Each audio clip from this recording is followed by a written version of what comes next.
So mapagpalang araw po sa ating mga kapatid at welcome back po sa ating YouTube channel. So for today's video po, ayan, pauwi na po ako galing work. So nandito po ako sa Binyan, Laguna. So pupunta po ako ng Olivares at doon po ako sasakay ng jeep. So samahan niyo po ako.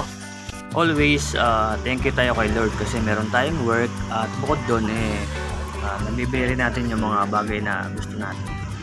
At walang sakit yung ating mga pamilya at meron tayong pinagkukunan, meron tayong source na pinagkukunan ng ating pang araw-araw kagaya ng ating trabaho at ating pangangailangan.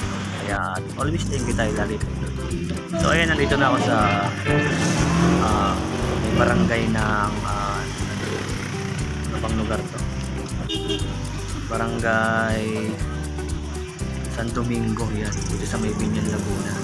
So ito yung palengke ng Binyan, Laguna. So, dito namimili yung mga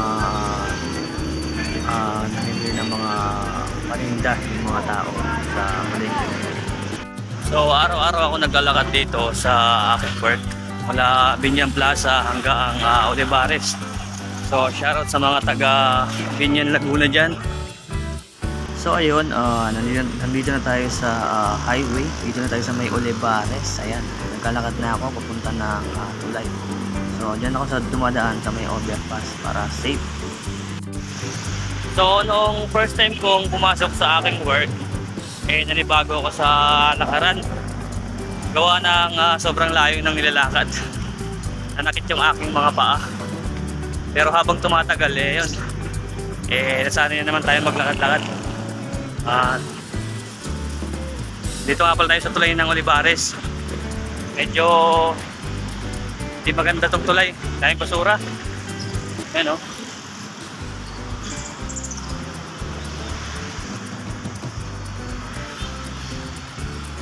Dami rin tayo ng mga tao.